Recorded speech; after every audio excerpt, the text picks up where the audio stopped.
안녕하세요. 고민 끝에 이렇게 사연을 보내드리게 된 전 40대 애청자 여성입니다. 먼저 부끄러움을 무릅쓰고 애청자 여러분들 앞에 솔직하게 고백하자면 사실 전 절 낳아주신 친정 아버지를 많이 원망하면서 지내왔어요.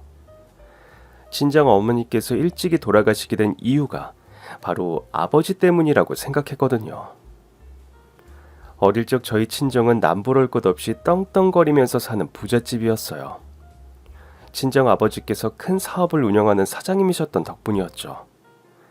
그 시절은 지금처럼 외제차가 흔치 않던 시절이었지만 당시 저희 집 차고엔 운전기사 아저씨가 운전해주시는 외제차가 몇 대 있었던 것으로 기억해요. 너무 어렸던 나이였기에 정확히 어떤 외제차였는지는 기억나지 않지만요.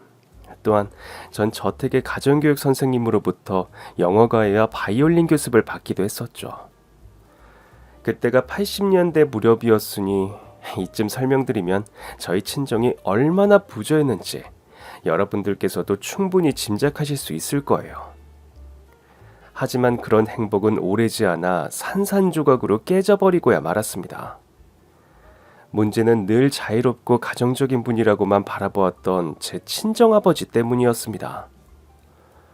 어느 날부터인가 아버지께서 집에 들어오질 않으시더니 결국 친정어머니께서 어린 저와 동생들을 불러다 앉혀놓고 이런 말씀을 하시더라고요. 너희들 지금부터 엄마가 하는 말 잘 들으렴.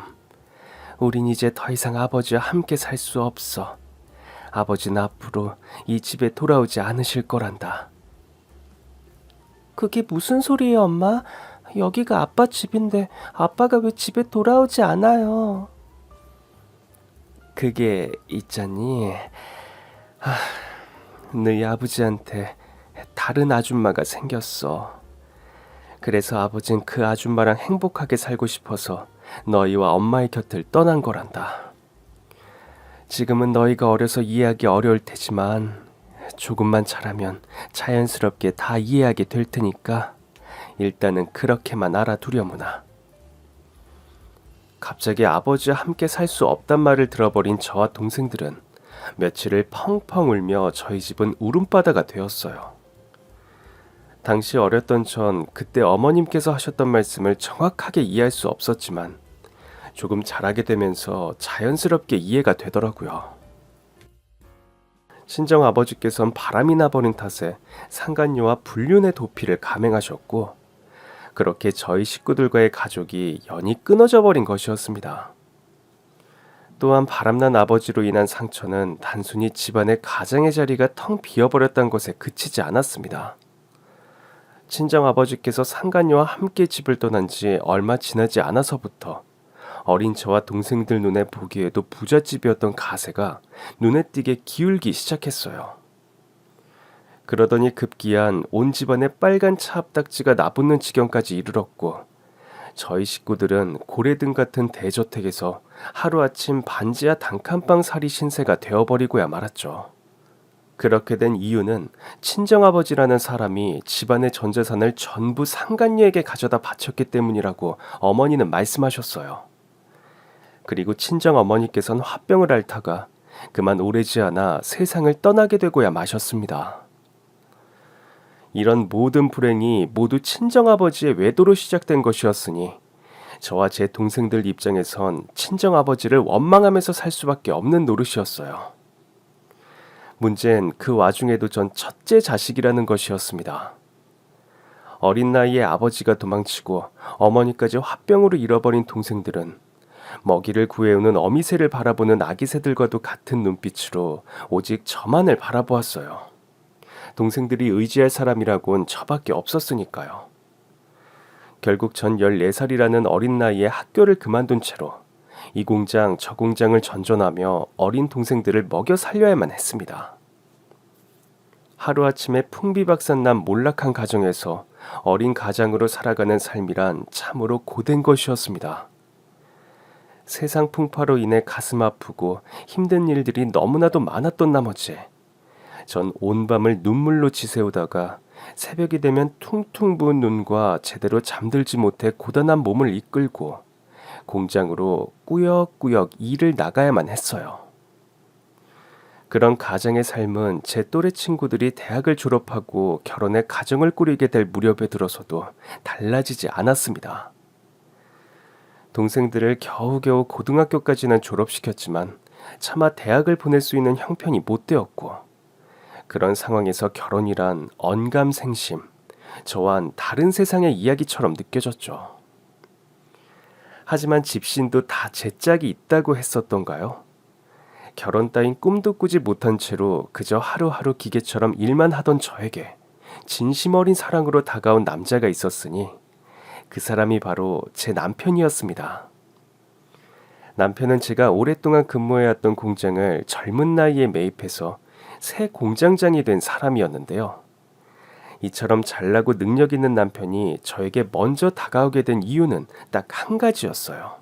동생들을 알뜰살뜰 건사하는 제 모습에서 모성애를 느꼈다고 하더라고요. 알고 보니 남편은 자기를 낳아준 친어머니의 얼굴조차 모르고 살아온 사람이었습니다. 어머니께서 생명의 위협을 무릅쓰고 제 남편을 낳다가 그만 세상을 떠나셨다고 하더라고요. 그래서 남편은 모성애를 향한 막연한 그리움을 가슴 한구석에 늘 품고 살아오던 중 동생들을 건사하는 제 모습에서 모성애를 발견하고선 저에게 먼저 다가오게 된 것이었어요. 이처럼 서로가 똑같이 외로운 사람이었던 저흰 오래지 않아 결혼까지 바라보는 사이가 되었는데요. 막상 결혼 준비를 시작하게 되고 보니까 남편은 가난한 저와는 다르게 경제적으로 참 유복한 집안에서 자란 사람이더라고요. 물론 한창 떵떵거리면서 살았던 어린 시절의 제 친정에 비할 정도는 아니었지만 결혼을 준비하던 당시 양가의 경제적 격차는 누가 봐도 확연했습니다. 시아버님께선 종합병원 원장님, 시동생은 아버님의 종합병원에 근무하는 의사, 시모와 손 아래 동서는 둘 다 잘나가는 약국의 약사였거든요. 근데 듣다 보니 뭐가 좀 이상하시다고요? 시어머니께선 분명 제 남편을 낳다가 돌아가셨는데 시댁에 어떻게 시모가 있을 수 있느냐고요? 그건 저희 시댁이 재혼 가정이었기 때문이었어요. 아내를 일찍 잃은 시아버지께서 지금의 시모와 금방 재혼을 하셨던 거죠. 그래서 굳이 족보를 따지고 들자면 제 남편과 시모는 피 한 방울 섞이지 않은 사이예요. 시모가 낳아서 들어온 시동생과 제 남편도 피 한 방울 섞이지 않은 배다른 형제 사이이기도 하고요. 문제는 바로 그 시모와 시동생의 아내인 손 아랫동서가 저에게 무척이나 모질게 굴었다는 것이었습니다. 시모와 동서에게 모욕을 당하면서 살았다. 모욕이란 말은 너무 약해요. 모욕은 적어도 사람이 같은 사람한테 저지르는 짓이잖아요. 하지만 결혼 생활 당시 전 시모와 동서에게 동등한 인간 대접을 받아본 적이 단 한 번도 없거든요. 그래서 굳이 말씀드리자면 부자인 시댁에서 갖은 멸시를 받으면서 살았다고 말씀드리는 쪽이 맞겠네요. 시모와 동서의 멸시는 결혼 허락을 받기 위해 시댁에 처음 인사드리러 가는 날부터 곧장 시작되었습니다. 남편이 시아버지와 함께 잠시 담배를 피우러 나가자 시모와 동서의 따가운 시선이 제게 쏟아졌어요. 그날은 특히 동서가 절 아주 고깝게 대하더라고요. 우리 식구들은 다들 대학까지는 나왔는데 그쪽은 학벌이 어떻게 되시나? 고졸? 설마 중졸? 초졸은 아니죠. 요즘 시대에 하다못해 고등학교도 못 나왔으면 그거 사람 아니잖아. 지나가는 동네 개만도 못한 존재지. 그쵸? 그 말은 누가 들어도 절 업신여기자는 소리였기에 전 결혼 허락을 받기 위해 찾은 자리였음에도 불구하고 고개를 숙이지 않았습니다. 어디 가서 그런 대접 받으라고 친정 부모님께서 절 낳아주신 것이 아니잖아요. 제 성장 배경은 남편이 이미 다 설명했다고 들었는데요. 그런데도 사람 앞에 안 쳐다놓고 굳이 물어보는 이유가 뭔가요? 혹시 절 망신주기 위해서라면 장차 제가 손윗사람 될 사람이니 기본적인 예의는 갖추어 주었으면 좋겠어요. 손윗사람이 되고 아니군 결혼 허락 받은 다음에나 떠드시고요. 아주버님도 안 계신 김에 솔직히 하나만 물어볼게요. 대체 얼마를 뜯어먹으려고 아주버님한테 접근한 건가요? 학벌도 구려 집안도 상그자. 딱 보니까 얼굴이랑 몸뚱아리밖에 내세울 것 없는 것 같아 보이는데 아주버님한테 몸으로 들이대서 꼬신 거 맞죠? 자고로 말이란 그 사람의 내면을 보여주는 창문이라고 했어요.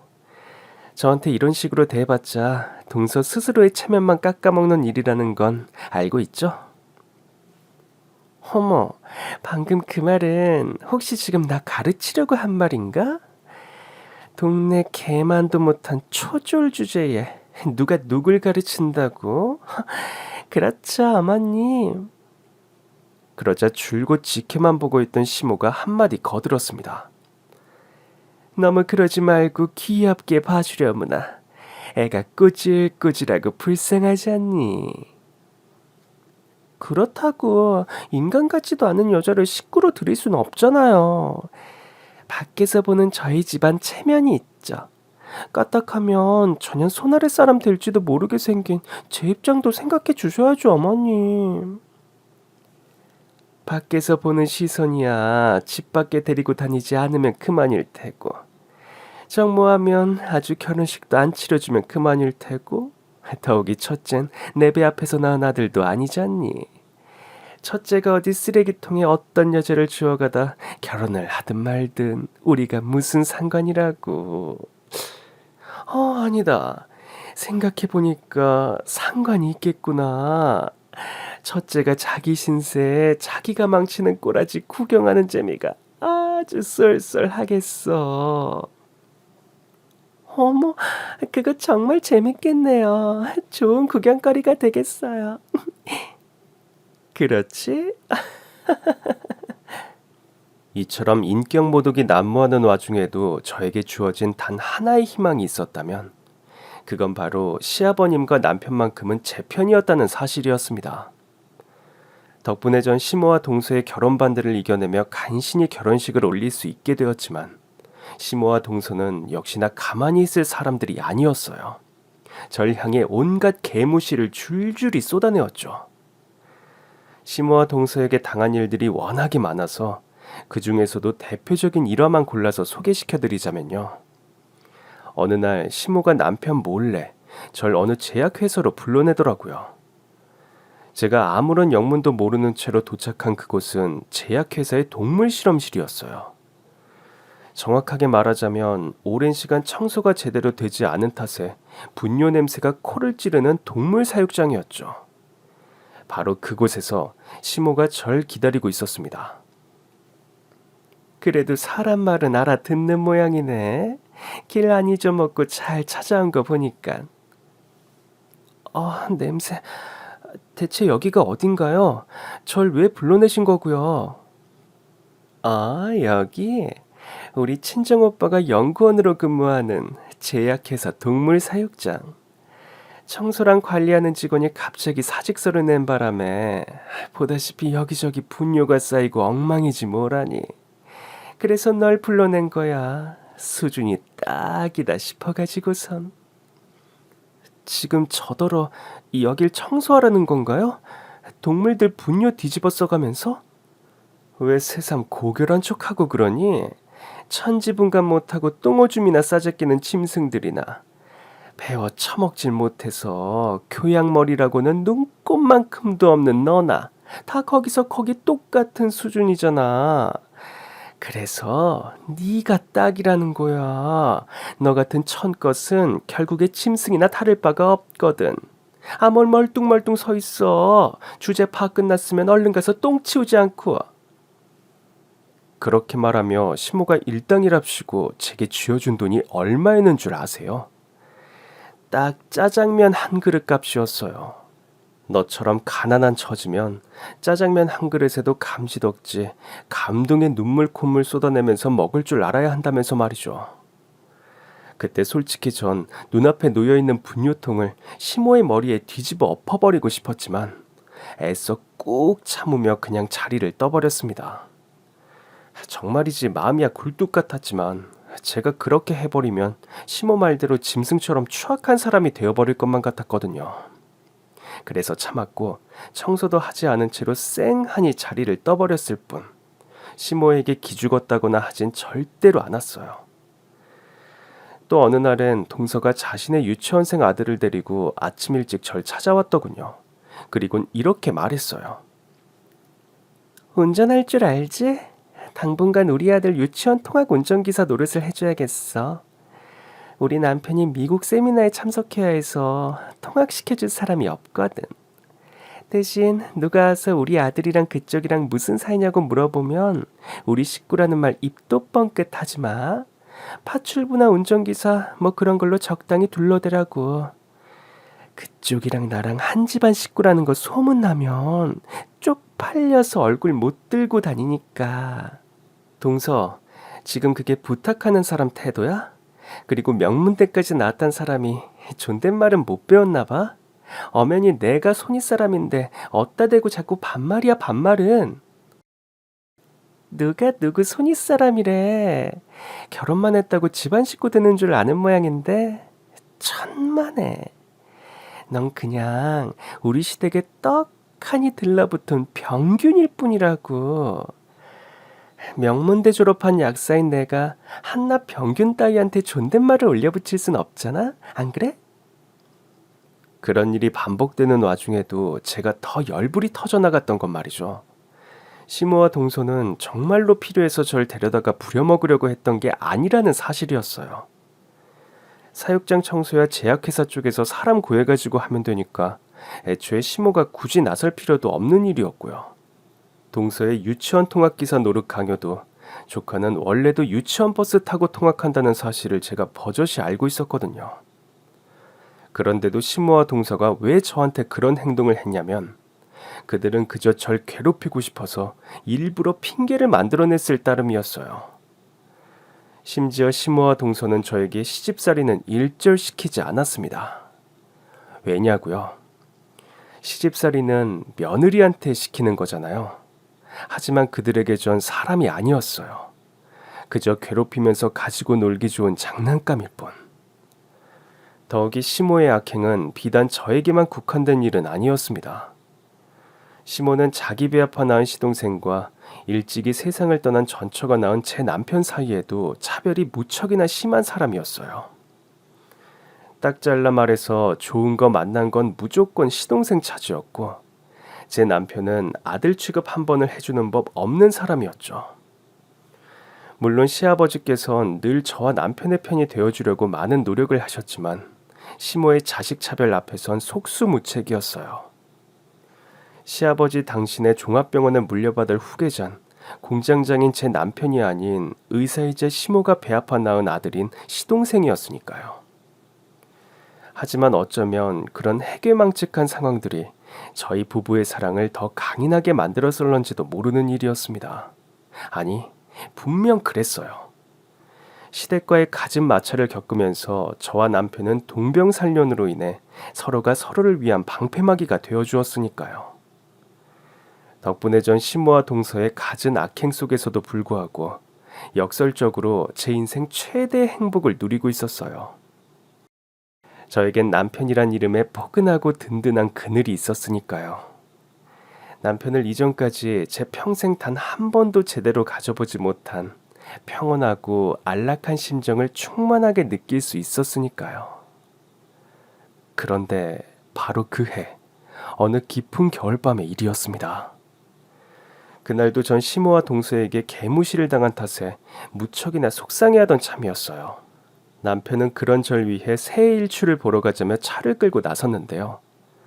일기예보에도 없었던 한방눈이 갑작스레 쏟아져 내린 탓에 남편과 저와 탄 차가 그만 빙판길에 미끄러져 버렸고 정신을 차려보니 제가 남편의 장례식장에 멍하니 앉아있더라고요.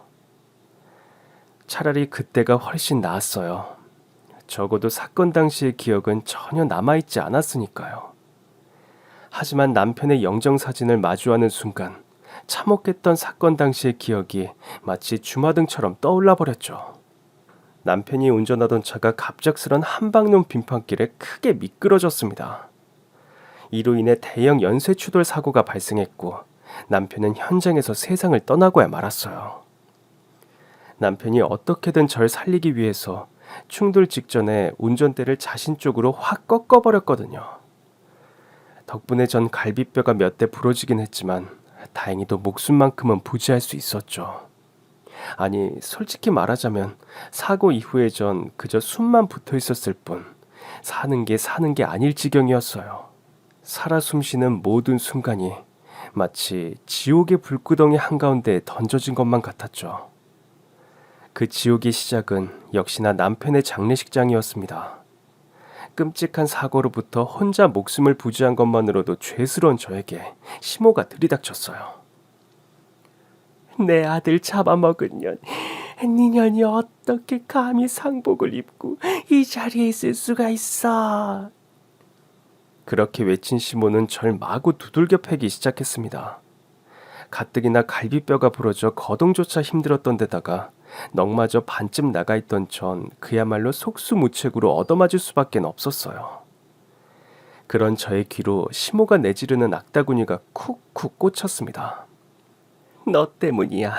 다 너 때문에 우리 첫째가 그렇게 된 거야.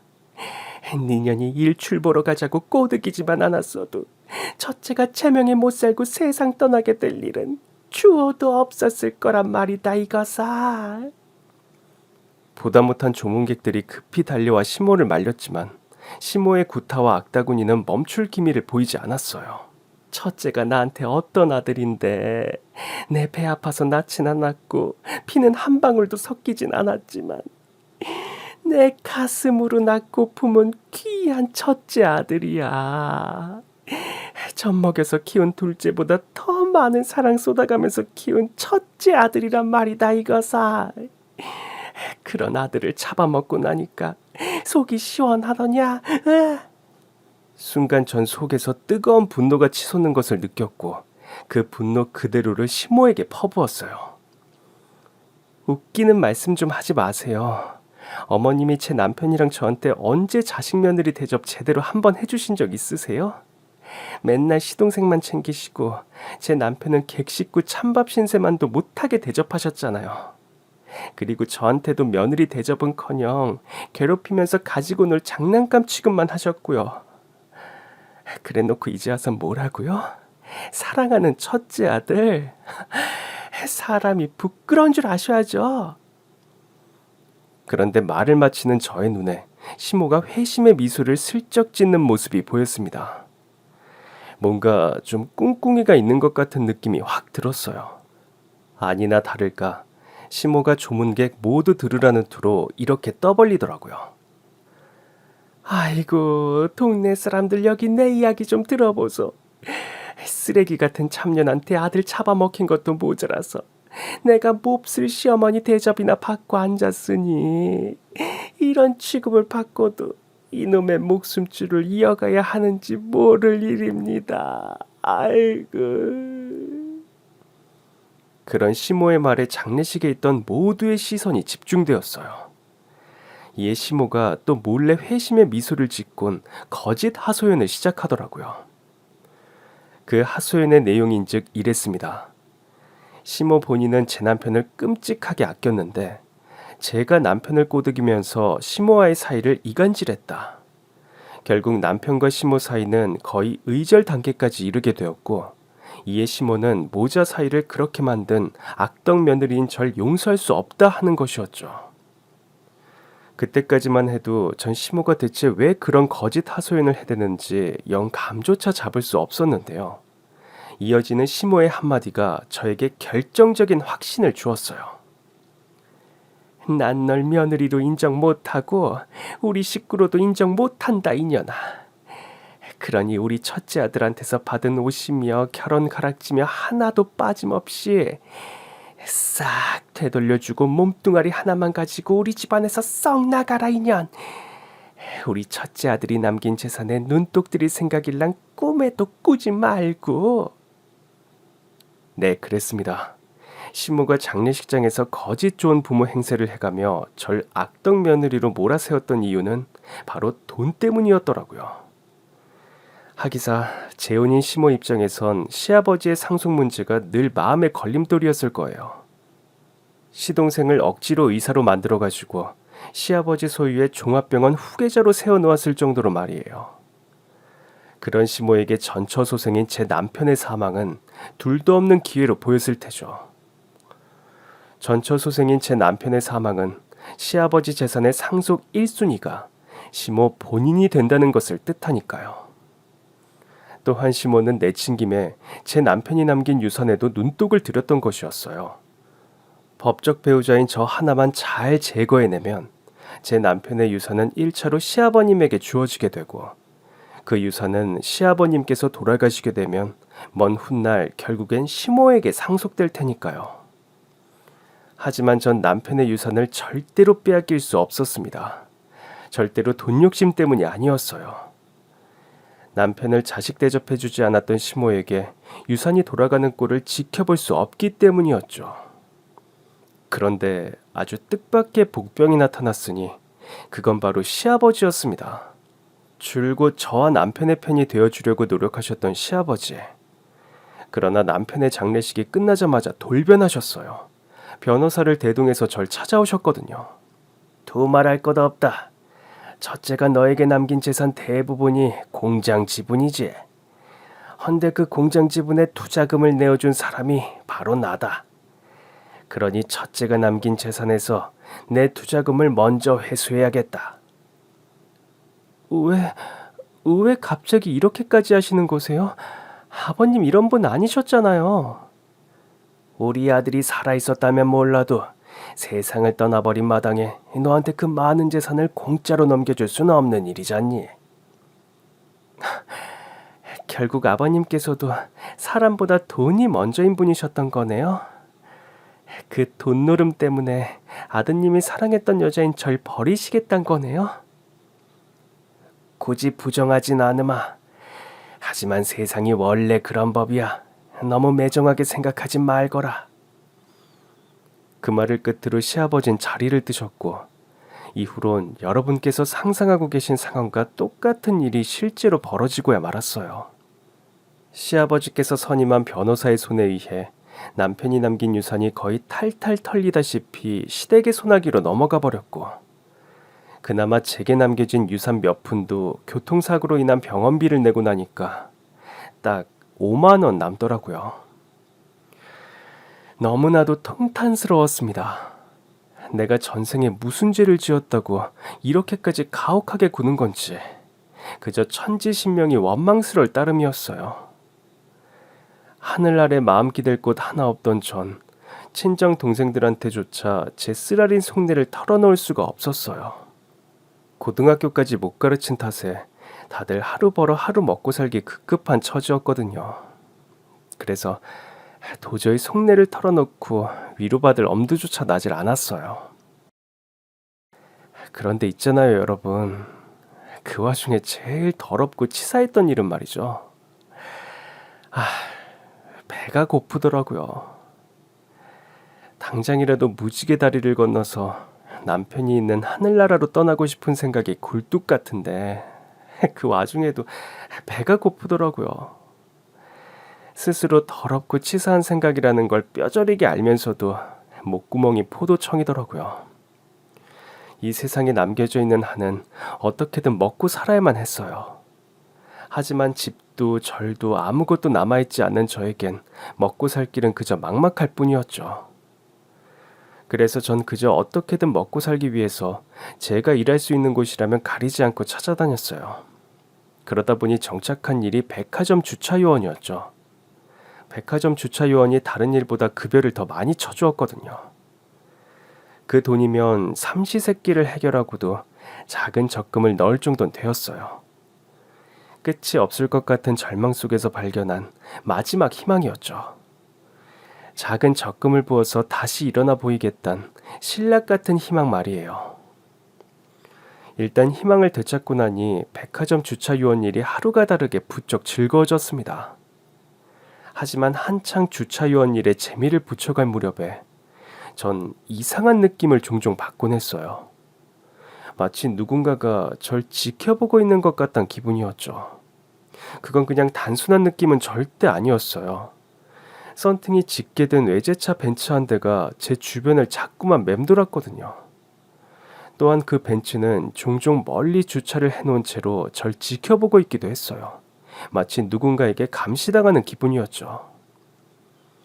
그러던 어느 날 줄곧 절 감시해왔던 벤츠가 주차 정리를 하고 있는 절 향해 서서히 다가오는 것이 아니겠어요?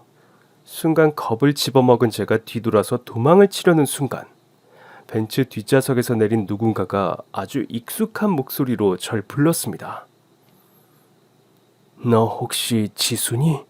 평창동 살던 지수 맞지? 요 며칠 계속 맴돌면서 확인하고 또 확인했단다. 우리 지수 맞는 거지? 그치? 전 그 목소리의 정체를 단번에 알아들었어요. 그 남자의 목소리는 분명 제 친정 아버지였거든요. 제가 평생을 원망하며 살아왔던 바로 그 친정 아버지 말이에요. 그래서 전 일부러 아버지의 목소리를 못 들은 척 도망을 쳐버렸습니다. 당시엔 정말로 아버지를 만날 자신이 없었어요. 아버진 상간녀에게 빠져 아내와 자식을 모두 내던져버린 탓에 부잣집 딸내미였던 제 삶을 하루아침에 나락으로 떨어뜨려버린 모든 사건의 원흉이었으니까요. 하지만 아버지를 향한 외면은 제 뜻대로 되지만은 않았죠. 정해진 시간에 정해진 백화점 주차장에서 주차 안내를 하는 일이 제 직업이었으니까요. 이에 아버지는 제 근무 시간을 노려가며 매일같이 제 앞에 나타났고, 그런 아버지를 더는 외면할 수 없던 전 결국 버럭 화를 내버렸어요. 제발 그만 좀 하세요. 나한텐 아버지 뭐 그런 사람 없다고 얘기했잖아요. 나랑 엄마랑 우리 동생들이랑 다 내팽개치고 상간녀한테 달려가던 바로 그날부로 아버진 내 마음속에서 이미 죽은 사람이라고요. 그러니까 제발 그만 좀 괴롭히세요. 엄마가 그러든 내가 상간녀랑 바람이 나서 널 버려둔 채로 도망을 쳤다고? 왜요? 이제 와서 잘못했다고 사과라도 하시게요? 아니면 무슨 변명이라도 하시게요? 그딴 거 필요 없으니까 다신 제 앞에 나타나지 마세요. 오해라니까. 너희 엄마가 전부 다 거짓말을 치고 날 나쁜 사람으로 매도한 거야. 잠시만 아빠 얘기를 들어주렴. 그럼 아빠가 모든 오해를 다 풀어줄 수 있어. 그냥 돌아가 주시겠어요? 아니면 경찰을 부를까요? 꼭 이런 식으로 날 매정하게 내쳐야겠니? 한 번만 내 이야기를 들어봐 줄 생각은 없는 거야? 우릴 매정하게 버린 사람은 아빠였어요. 그런 아빠랑 더 나눌 대화 없고요. 경찰 불렀으니까 잡혀가기 싫으면 얼른 도망치세요. 그게 내가 아빠한테 해줄 수 있는 마지막 자식 노릇이니까. 아, 그래. 일단은 물러나도록 하마. 이렇게 우연이라도 널 다시 만날 수 있어서 잠깐이나마 너무 행복했단다. 그리고 이거 하나는 꼭 알아두렴. 너희 엄만 좋은 사람이 절대로 아니었어. 넌 엄마라는 사람한테 속은 채로 평생을 살았던 거란다. 그날 아버지를 용서할 생각이 추호도 없었던 전 아버지의 마지막 말마저 귓등으로 흘려버린 채로 아무런 대꾸 없이 자리를 떠버렸어요. 아버진 멀어지는 제 뒷모습을 하염없이 바라만 보다가 되돌아가셨죠. 이후로 한 며칠 잠잠한 날들을 보냈습니다.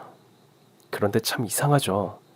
그토록 미워했던 아버지인데 막상 눈에 보이질 않으니까 괜히 신경이 쓰이더라고요. 다만 그때 전 아버지를 향해 신경이 쓰이는 것이 아버지의 귀환이 너무 싫어서 신경에 거슬리는 것인지, 아니면 아버지와의 재회를 저도 모르는 사이에 기뻐하고 있었던 것인지 무엇 하나 확신할 순 없었는데요.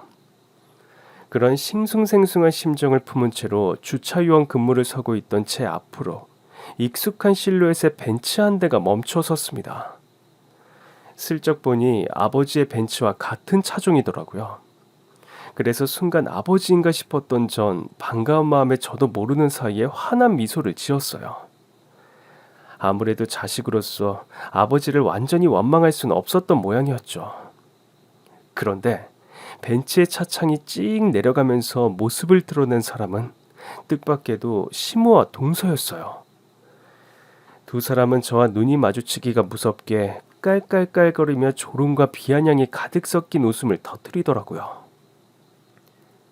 아유, 야 이년아, 너 이 짓거리 하면서 먹고 사니? 그래도 꼴에 부잣집에 시집와서 살던 사람이랍시고 허파에 바람이 들어찼나 봐요. 어머님, 하고 많은 허드렛 일들 중에 굳이 백화점을 골라서 일하고 있는 걸 보면요. 암튼 간에 이렇게라도 만나게 되어서 참 다행이구나. 예, 안 그래도 한 번은 너한테 꼭 고맙다는 인사를 하고 싶었거든. 네 덕분에 첫째가 비명 행사해버린 덕분에 내 폐아파 낳은 둘째가 우리 남편 종합병원 후계자로 정식으로 임명도 됐고 그 영감 저승가면 집안 유산은 전부 다 내 차지가 되게 생겼거든. 나도 고마워. 남편이 후계자가 되고 시어머님이 상속받게 되면 나한테도 좋은 일이니까. 살다 살다 동네 개만도 못한 년한테 도움을 받게 될 줄은 꿈에도 몰랐네. 그렇게 한참을 깔깔깔대며 웃던 동서는 급기야 제 얼굴에 지폐를 집어던지며 말했어요. 가서 주차비나 대신 정산해. 이 주제도 모르는 노비 같은 년아. 순간 격분한 전 이를 박박 깔며 대꾸했습니다. 너 내가 손윗사람한테 반말짓거리는 버릇 고치라고 했지? 어머, 자꾸 누가 누구 손윗사람이라는 건지 모르겠네. 집에서 쫓겨난 걔한테 서열 따위가 어딨다구. 나이도 내가 너보다 5살은 더 많아 이년아. 그리고 너 자꾸 나 만만하게 생각하는데 두고 봐. 그러다 언제 한번 큰 코 다치는 수가 생길 테니까. 사람 대접도 못 받으면서 괴롭힘 당했던 일부터 우리 남편 유산까지 싹 뜯어갔던 일. 그리고 지금 오늘의 모욕까지 100배 1000배로 돌려줄 테니까 각오해. 그때 전 동서에게 악다구니를 지르긴 했지만 솔직히 아무런 근거도 자신감도 없는 악다구니에 불과할 뿐이었어요. 두 사람뿐만 아니라 시댁 전부와 맞서기엔 주차 요원인 제 신세는 너무나도 미약한 존재였으니까요. 물론 시모 또한 그 점을 잘 알고 있기에 대놓고 절 조롱하더라고요. 아이고 무서워라. 어디 마음대로 한번 해보렴. 우리가 누군지 알아? 여기 백화점 VIP 고객이야. 우리가 입김 한 번만 불면 휙 날아가 버린 먼지 같은 년이 어디서 센 척이야, 센 척은. 바로 그 순간 똑같이 생긴 또 한 대의 벤츠가 제 앞으로 멈추어 섰습니다. 갑작스런 두 번째 벤츠의 등장에 동서와 시어머니의 시선이 그 벤츠를 향해 쏟아지더라고요. 곧 검은 양복의 남자들이 두 번째 벤츠에서 내려 뒷자리 상석의 문을 열어주었죠. 그러자 벤츠 상석에서 헌실한 사내 한 애가 내려 땅을 딛고 우뚝 섰고 그 사내를 시모와 동서가 마치 어디서 본 사람이라는 듯이 유심히 쳐다보기 시작했죠. 전 그저 당황스러울 뿐이었어요. 그 중년 사내는 찾아오지 말아달란 제 부탁을 어기며 또다시 절 찾아온 친정 아버지였거든요.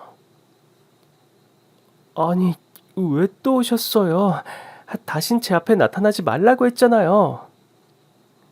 너무 보고 싶어서 딱 한 번만 더 얼굴 보고 가려고 했어.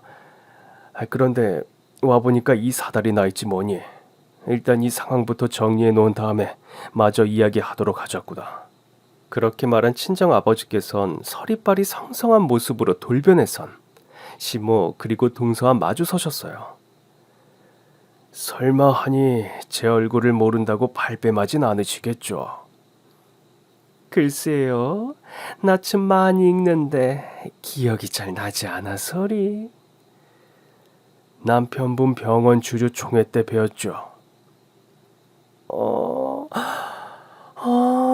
우리 병원 대주주님이셨구나. 아이고, 이렇게 병원 밖에서 뵈니 참 반갑네요. 그런데 천연이랑은 대체 무슨 사이실까요? 저 천한 것이 귀한 대주주님을 아주 막대하던데요. 부녀지간입니다. 저 아이가 제 친딸이에요. 하는 순간 기겁한 시모와 동선, 저와 친정아버지 얼굴을 번갈아 보았어요. 그러더니 이내 저와 아버지 얼굴이 꼭 빼닮았다는 사실을 깨닫곤 거품 물고 기절을 해버렸죠. 저로선 도통 이해하기 어려운 상황이었는데요. 제 친정 아버지가 시아버지 병원의 대주주였다더라고요. 대주주의 친딸에게 아버지 보는 앞에서 온갖 모욕을 다 줘버렸으니 시모와 동서 입장에선 이제 끝장이라는 충격으로 인해 개거품을 물고 기절을 했던 것이었어요. 하지만 아버지의 분노는 그들이 꼴랑 개거품을 물고 기절 정도 했다고 해서 사그라들 수 있는 것이 아니었어요. 아버진 시모와 동서가 정신을 차리기를 기다렸다가 시모에게 딱 한마디를 던지곤 먼저 앞장을 서서 자리를 뜨셨죠. 딱 10분 드립니다. 내 사무실로 당신 남편 불러다가 무릎 꿇려 놓아요. 그랬더니 시모가 시아버지를 정말 딱 10분 안에 불이 나게 데려다가 제 아버지의 사무실에 무릎을 꿇려 놓았더라고요. 물론 시아버지 옆엔 시모와 동서가 나란히 꿇어앉아 머리를 조아리고 있었죠. 그 기세등등하던 집안이 아버지의 말 한마디에 설설기는 꼴이라니. 참. 아무튼 그날 친정아버진 비록 제가 그동안 시댁에서 당해왔던 수치스러운 일들에 대해선 잘 모르셨지만 적어도 그날 당일 당신께서 직접 목격한 업신여김에 대해서만큼은 아주 분명하게 혼쭐을 내주셨어요. 김 원장님, 제가 누굽니까? 저희 병원의 대주주이시자 최대 투자자이십니다. 그렇죠. 병원의 대주주이자 최대 투자가가 입김 한번 훅 불면 김 원장님네 식구들은 어떻게 될까요? 그게 먼지처럼 나가 떨어지겠죠. 네, 맞습니다. 아주 정확한 대답이셨어요. 그런 의미에서 제가 지금부터 입김 한 번에 나뒹구는 인간 먼지를 한번 보여드리겠습니다. 말씀을 마친 아버지는 시모의 면전에다 대고 훅 하고 입김을 한번 불었어요. 하지만 시모는 그런 아버지의 행동이 무엇을 의미하는지 이해하지 못한 채로 그저 멍하니 있을 뿐이었죠. 참 답답하시네요. 제가 방금 여사님께 입김을 훅 하고 불었잖아요. 그러면 여사님은 어떻게 행동하셔야 할까요? 그제서야 무언가를 깨달은 시모의 얼굴이 수치심으로 벌겋게 달아올랐습니다. 하지만 이내 모든 것을 체념한 듯 이렇게 온몸으로 바닥을 내뒹굴었죠. 마치 아버지의 입김 한 방에 나가 떨어져 버린 인간 먼지처럼 말이에요. 이어지는 아버지의 두 번째 타깃은 바로 동서였습니다. 아까 보니까 개만도 못한 년 어쩌고 하는 소리를 해대던데 그거 제 딸아이에게 한 말인가요? 설마 아니겠죠? 아니어야 그쪽한테 이로울 텐데. 그건 저 스스로한테 한 말이었습니다, 대주님. 전 개만도 못한 년이거든요.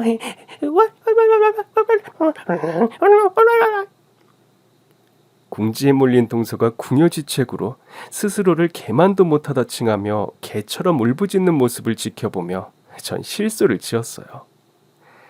이제 제 아버지의 분노가 향할 사람은 딱 한 사람, 시아버지밖에 남지 않았죠.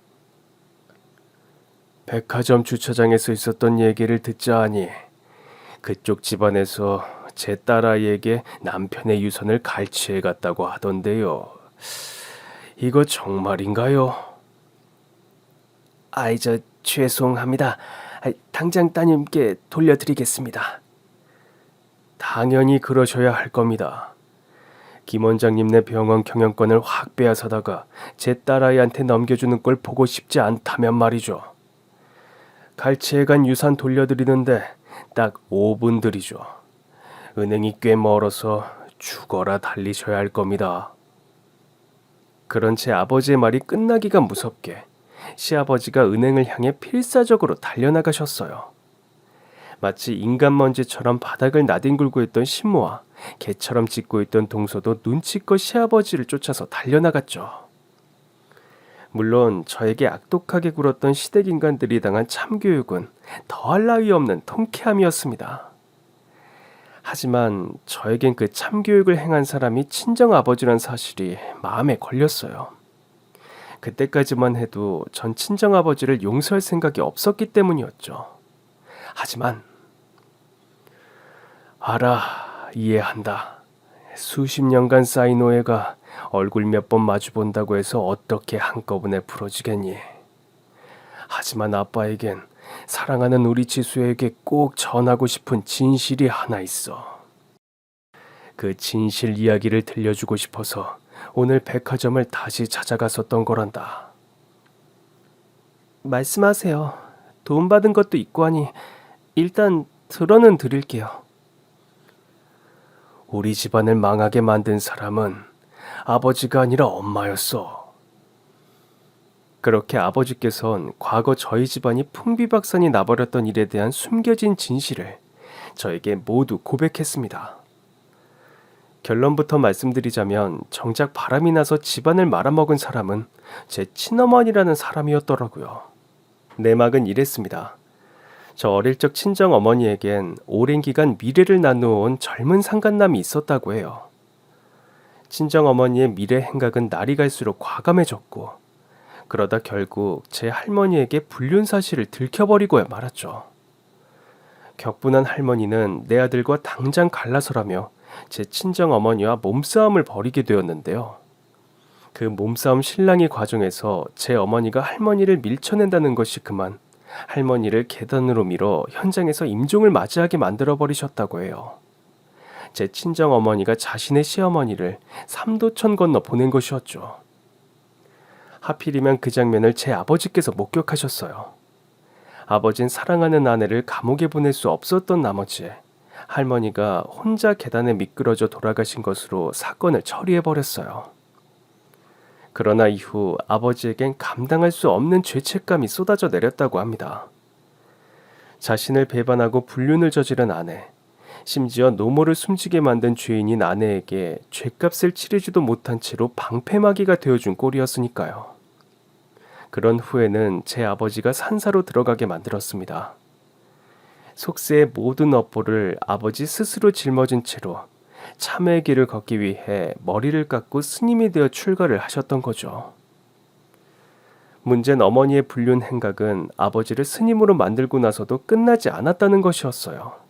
어머니는 상간남에게 그야말로 온 정신이 모두 팔려버린 나머지 제 아버지께서 스님이 되시면서 남기고 떠난 집안의 전 재산을 상간남에게 가져다 바쳤죠.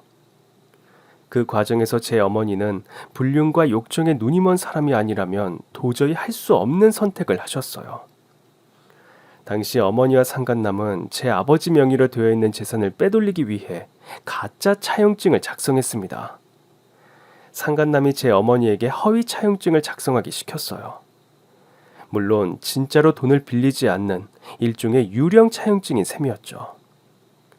그 허위 차용증으로 인해 제 어머니에게 생긴 채무는 친정의 재산이 상간남에게 고스란히 흘러들어가는 데 결정적인 역할을 하게 되었습니다. 어머니는 빌리지도 않은 빚을 갚는 척 제 친정의 재산을 상간남에게 가져다 바쳤고 또 상간남은 빌려주지도 않은 돈을 받아내는 척 제 친정의 재산을 홀라당 빼돌렸으니까요. 그 바람에 제 친정은 거지꼴이 되었지만 친정어머니는 오래지 않아 상간남에게 버림받고야 말았다고 합니다. 애초에 상간남은 돈을 갈취할 목적 아래 일부러 제 어머니에게 접근한 것이었거든요. 상간남이 모든 재산을 홀라당 들고 야반도주를 해버리자 어머니는 화병으로 시름시름 앓다가 그만 세상을 떠나게 된 것이었죠. 저에게 지독한 가난을 물려놓은 채로 어린 동생들의 가장 노릇까지 떠넘겨 놓고선 말이에요. 그게 바로 우리 집안이 파산한 이유와 네 어머니가 화병으로 돌아가셨던 진짜 이유야. 바람을 피워서 우리 집안을 말아먹은 원흉은 내가 아니라 네 어머니였던 거란다. 제가 그 말을 쉽게 믿을 것 같으세요? 수십 년 동안 저랑 동생들을 방치한 사람의 말을? 괜한 엉뚱한 핑계로 멀쩡한 우리 엄마 이상한 사람 만들지 마시라고요. 엉뚱한 핑계가 아니라 전부 사실이야. 네 어머니는 그저 자기의 잘못을 자식들한텐 숨기고 싶은 마음에 다 내 잘못으로 떠넘겨 버렸을 뿐이었어. 모든 사실을 알게 된 내가 수행의 길을 단념하고 자식들을 제대로 건사하기 위해 속세로 돌아왔을 땐 이미 너랑 동생들 모두 연락이 두절된 상태였고, 그러다 얼마 전에 백화점 주차장에서 널 우연히 다시 마주치게 된 날엔 얼마나 기뻤는지 모른단다. 혹시 무슨 증거라도 있으세요? 바람 피워서 집안 말아먹은 사람은 오히려 엄마였고 아버진 피해자였단 증거 말이에요. 이에 친정아버지는 웬 빛바랜 서류들을 저에게 보여주셨습니다. 그 서류들은 제 친정어머니와 상간남이 집안의 재산을 빼돌리는 과정에서 작성했던 허위 차용증이었어요. 엄마가 정말로 유령 차용증을 작성하는 형식으로 상간남에게 제 친정 재산 전부를 홀라당 가져다 바쳤더라고요. 이제 좀 내 말을 믿어주겠니? 하나만요. 하나만 더 물어볼게요. 왜 속세로 돌아오셨어요? 엄마가 할머니 돌아가시게 만든 일로 충격받아서 불가에 귀의하셨다면서요. 불자로서 수행하고 아내의 업보를 내가 대신 속죄하는 삶도 보람찬 삶일 수도 있겠지만 난 결국 너희와의 인연을 끊어낼 수 없는 사람이더구나. 사랑하는 우리 자식들의 아버지의 길을 도저히 포기할 수가 없었어. 그래서 속세로 돌아오게 되었고 언젠간 다시 만날 수 있을지도 모르는 자식들을 호강시켜주기 위해 참 억척스럽게 사업을 다시 일으켰단다. 그런 아버지의 말씀을 들으며 전 그야말로 쥐구멍이라도 있다면 찾아서 숨어 들어가고 싶은 심정이었어요. 그래서였을까요? 아버지를 용서하겠단 말이 입 밖으로 도무지 나오지를 않더라고요. 아버지를 원망하며 살아온 지난 세월들이 너무나도 죄송하고 면목이 없어서요. 아니, 사실은 아버지의 잘못이 아니었으니 애초에 용서를 해드리고 말고 할 일도 없는 상황이었죠. 그날 아버지께서는 아마 그런 제 심정까지 모두를 훤히 꿰뚫으셨던 모양이에요. 절 꼭 끌어안고선 괜찮다, 이제 다 괜찮아라고 말씀하시며 뜨거운 눈물을 쏟아내셨거든요. 아버지에게 꼭 끌어안겨 위로를 받는 저도 감동의 눈물을 쏟아냈고요. 저희 부녀가 수십 년간의 오해를 마침내 극복해내는 순간이었는데요. 한편 저와 아버지의 화해를 몰래 훔쳐보며 사지를 달달 떠는 사람들이 있었습니다. 누구겠어요? 인간 쓰레기 시대 것들이죠. 그들은 지금 어떻게 되었느냐고요? 먼저 시아버지는 저에게서 갈취해갔던 남편의 유산 전액을 고스란히 토해냈어요. 그것도 모자라서 매일 아침 안달복달하며 저에게 안부 인사를 올리죠. 간밤에 잠을 잘 잤는지, 제 아버지가 혹시 심기 불편한 일은 있지 않으셨는지, 그런 거 묻는 안부 인사 말이에요. 제 친정 아버지가 마음만 먹었다 하면 시아버지의 병원 경영자 자리에 절 앉혀놓을 수도 있는 상황이었기에 시아버지로선 그야말로 전전긍긍하며 매사에 제 눈치를 살피는 수밖에 없는 상황이죠. 시모와 동서는 반쯤 폐인이 된 채로 집 밖에도 잘 나오지도 않아요. 저 보는 앞에서 인간먼지처럼 바닥을 뒹굴고 개처럼 지저댔던 일이 오죽 충격이었던지 과거엔 나름 잘나가는 약사들이었던 사람들이 지금은 정신과 약을 타먹는 중증 환자 처지가 되어버렸죠. 반면에 저와 형제들은 친정아버지의 든든하고 포근한 그늘 아래에 머물며 아주 잘 지내고 있어요. 또 얼마 전엔 아버지께서 제 명의로 으리으리한 저택 한 채를 계약해 주셨어요. 저희 식구 모두가 함께 모여 살 대저택이죠. 전 그 저택에서 친정아버지를 잘 모시면서 동생들과도 유애를 쌓으며 앞으로 남은 인생 행복하게 살 예정이랍니다. 그럼 제 사연은 여기까지입니다. 지금까지 제 긴 사연 들어주셔서 정말 감사합니다. 오늘도 행복한 하루 되세요.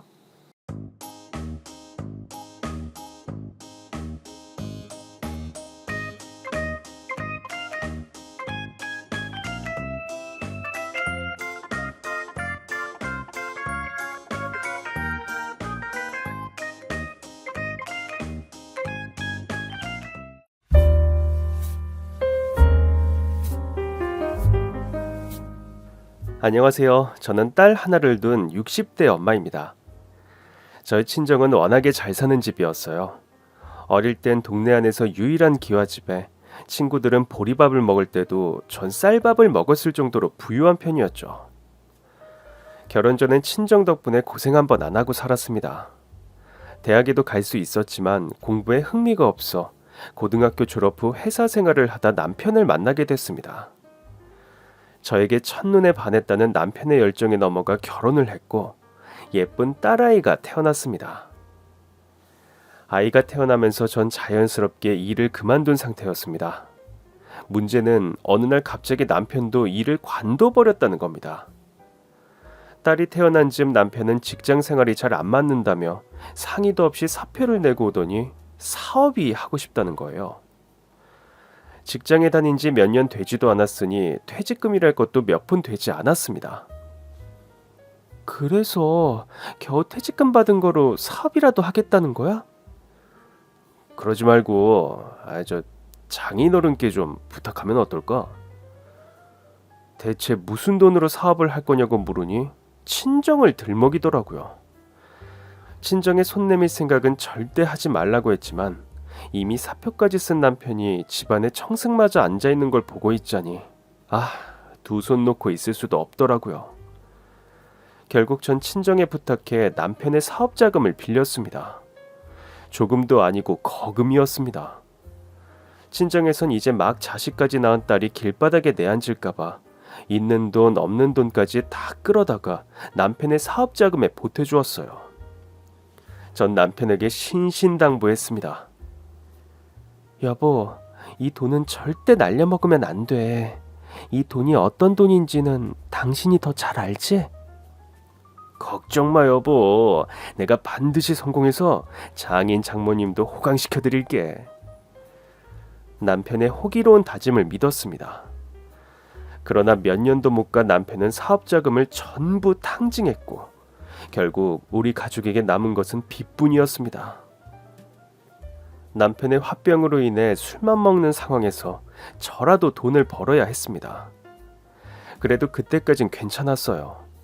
남편도 아직 젊으니까 마음만 잘 추스르면 다시 재기할 수 있을 거라고 믿었으니까요. 때때로 견딜 수 없는 날에도 똘똘한 딸이 무럭무럭 자라고 있어서 견딜 수 있었습니다. 그러나 남편은 화병을 이기지 못하더니 결국 암에 걸리더라고요. 치료비를 감당할 수 없어 시댁에 연락도 했지만 대차게 거절만 당했습니다. 어머니, 저희 형편 아시잖아요. 어머니 아들 이번 달에 수술해야 하는데 조금이라도 좀 도와주세요. 니들은 포험도 안 들어놨니? 아플 때 대비해서 포험을 들어놨어야지. 내가 니들 줄 돈이 어딨어? 꼭 늙은 시애미 주머니까지 털어먹어야겠냐? 보험은 꿈도 꿀 수 없는 형편이었습니다. 시어머니는 이후 전화번호까지 바꾸더니 저희 연락을 완전히 거부했습니다.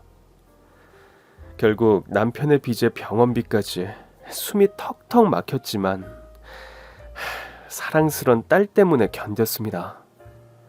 남편은 3년을 투병한 뒤 세상을 떠났는데 그때가 아주 딱 죽고 싶다 싶은 시기였습니다. 남편의 장례를 마친 뒤 어린 딸의 손을 잡고 나오는데 갈 데가 없더라고요. 친정과도 소원해진 상태였고 남편의 병원비로 월세집 보증금까지 빼서 쓴 상태였습니다. 버스 정류장에서 어린 딸을 끌어안은 채 얼마나 울었는지 모릅니다. 그래도 딸은 키워야만 하니까 이젠 보증금도 없는 월세집에서 버티고 버티며 안 해본 일이 없습니다. 그러던 어느 날 일을 마치고 돌아와 보니 딸이 얼마 안 되는 우리 짐과 함께 문 앞에 쪼그려 앉아 있더라고요. 참다 못한 주인 아줌마가 우리 짐을 정리해서 밖에다 내놓곤 열쇠를 바꿔버린 거였어요. 가슴이 미어졌습니다. 어릴 때부터 뭐 하나 제대로 해준 적이 없어서 그런지 딸은 또래 아이들보다 체구도 작고 몸도 약했어요. 제가 할 수 있는 건 좋은 환경에서 숙식을 제공해주는 일을 찾는 것뿐이었습니다. 그러다 평창동 대저택 식모 자리를 알게 됐죠. 그 댁으로 면접을 가는데 어찌나 떨리던지요. 부잣집 딸 소리만 들어봤지 식모 소리는 들어본 적이 없었으니까요. 아이가 하나 있으시다고요? 예, 사모님. 딸인데 아주 얌전하고 똑똑합니다. 어, 딸이에요? 예. 고향이 어디세요? 안성입니다. 그래요, 안성댁. 오늘이라도 들어오세요. 아님, 준비된 다음에 오셔도 되고요. 오늘 들어오겠습니다. 감사합니다, 사모님. 합격한 후 하늘을 날아갈 것 같았습니다. 평창동 사모님은 단박에 합격시켜 주셨고 그날로 전 딸을 데리고 대저택의 식모로 들어갔습니다. 제 소식을 들은 주변 사람들은 하나같이 혀를 찼다고 합니다. 부잣집 딸내미가 어쩌다 그 지경이 됐냐고요. 하지만 전 오히려 마음이 편했습니다. 남편의 사업비제 병원비에 허덕이던 때에 비하면 다달이 나가는 월세 없지 따박따박 월급 받지. 그 돈으로 딸 하나만 번듯하게 키워도 충분하다고 생각했습니다. 딸을 안전하게 키울 수 있는 마지막 보루라 생각하고 열심히 일했습니다. 그럼에도 드라마에서 보던 갑질은 기본일 거라고 각오하고 들어갔는데 제가 만난 주인집 사모님은 인품이 좋은 분이셨습니다. 주인집엔 제 딸과 비슷한 아들이 하나 있었는데 어린이날이나 아들 생일에는 제 딸에게도 선물이며 먹을 것을 나눠주시곤 했어요. 한성 때 이거 딸한테 줘요. 오늘 어린이날이잖아. 우리 애 거 사면서 하나 더 샀어요. 이런 것까지 안 챙겨주셔도 되는데.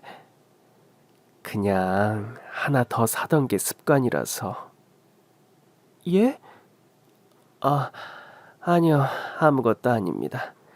이거 딸 꼭 전해줘요. 비록 식모살이였지만 좋은 주인댁을 만난 덕에 딸도 어엿한 성인이 되었습니다. 딸은 중학교에 입학할 즈음부터 기숙사에 있는 학교에 다녔어요. 그 사이 저도 주택 청약이며 적금을 조금씩 넣었던 것들이 모여 작은 평수의 아파트도 분양받게 되었습니다. 명절이나 분기마다 보너스까지 넉넉하게 챙겨주시던 사모님 덕분이었죠. 조금씩 사는 게 안정되어 가던 즈음 딸이 기쁜 소식을 알려왔습니다. 엄마, 나 결혼하려고. 어머, 정말? 응, 엄마만 괜찮으면 조만간 데리고 올게. 마침 저도 아파트를 분양받아 평창동에서 나와 살기 시작한 때였습니다. 처음엔 듣고도 믿기지 않아서 얼마나 울었는지 모릅니다.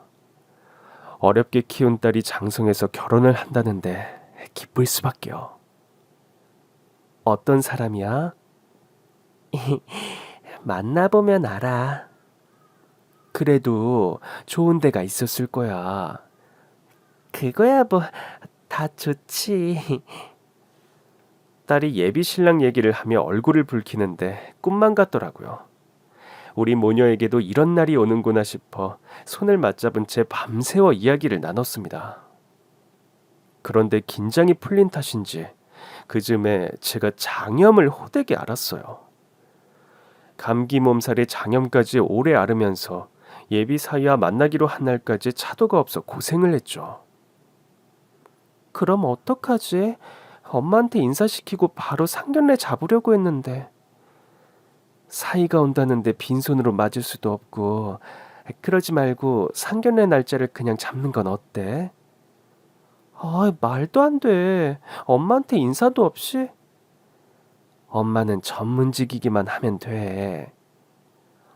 그래도 말도 안 돼. 난 우리 딸이 골라온 사이면 안 봐도 마음에 들어. 그러니까 상견례 날짜 잡아. 사업하는 남편에게 호되게 당한 탓인지 직업만 전문직이면 더 바랄 게 없었어요. 물론 예비 사위를 보고 싶은 마음이야 굴뚝 같았죠. 하지만 첫인사인데 평생 남의 식구들 밥은 해 먹여놓고 내 사위 밥을 못 해주면 안 되잖아요. 거기다 딸도 무척 바쁜 아이였습니다. 평생 해준 것도 없는데 제 몸 조금 안 좋은 거로 딸의 결혼 계획이 틀어지는 게 더 싫었어요. 또 한편으론 작은 아파트에 살면서 사이 맞는 게 영 편하지 않았는데 차라리 잘 됐다 싶기도 했어요. 또 우리 사는 거 보고 사이가 막상 눈으로 보니 암담해서 결혼을 관두고 싶다고 할 수도 있고, 아무튼 제가 딸 앞길에 걸림돌만 되지 않기를 바랬습니다. 그래도 상견례 날이 다가올 즈음 몸이 많이 좋아졌어요. 딸은 상견례에서 제 엄마 기죽지 말라고 옷도 사주고 그 메이크업인지 뭔지 아는 것도 받으라며 예약까지 해주더라고요. 딸과 함께 메이크업을 받는데 남이 제 얼굴에 분칠해주는 게 얼마만인지 기분이 새롭더라고요. 우리 딸 덕분에 엄마가 호강하네. 뭐 이 정도 가지고 앞으로 더 호강시켜 줄게. 아유, 됐거든. 내가 뭐 해준 게 있다고. 너 나 잘 살아. 우리가 먼저 도착해서 기다리는데 가슴이 어찌나 떨렸는지 모릅니다. 행여 우리 애가 아빠도 없고 집도 별 볼 일이 없어 싫어하시는 건 아닐까 걱정했는데 딸이 그러더라고요. 우리 형편 다 말씀드렸는데 괜찮다고 하셨어. 아버지 없는 것도? 그럼. 그러면서도 내심 딸도 긴장한 얼굴이었어요. 그런데 조금 뒤 문을 열고 들어온 남자를 보고 전 깜짝 놀랐습니다. 어머, 너는 평창동 사모님 아들이었습니다. 그때였어요. 그 뒤를 따라 평창동 사모님이 들어오시지 뭐예요. 사모님 모자가 식사를 하러 나왔나 착각이 들 정도였습니다. 그런데 딸이 사모님 아들에게 가더니 팔짱을 끼더군요. 엄마, 예비 사이야. 저는 기함을 하고 말았습니다.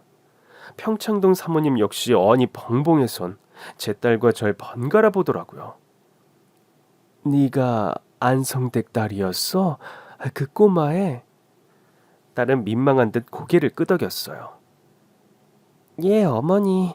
오빠가 상견례 전까진 말하지 말자고 해서. 예비 사이가 딸의 손을 꼭 잡으며 말하더라고요. 엄마 맞아요. 안성댁 아주머니 딸이야.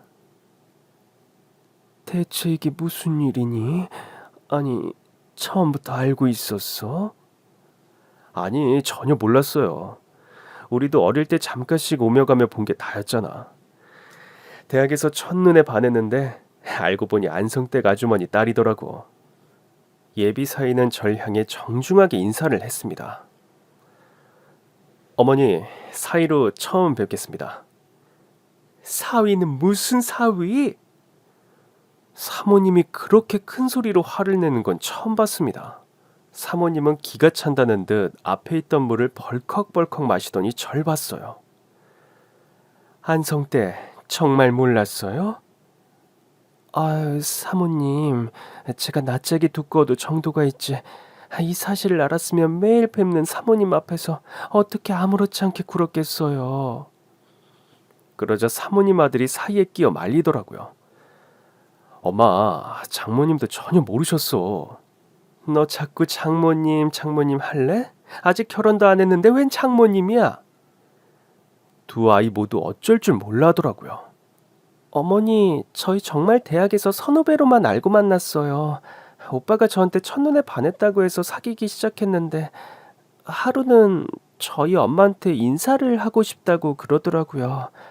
그래서 제가 솔직하게 말했어요. 저희 엄마 식모살이 하신다고.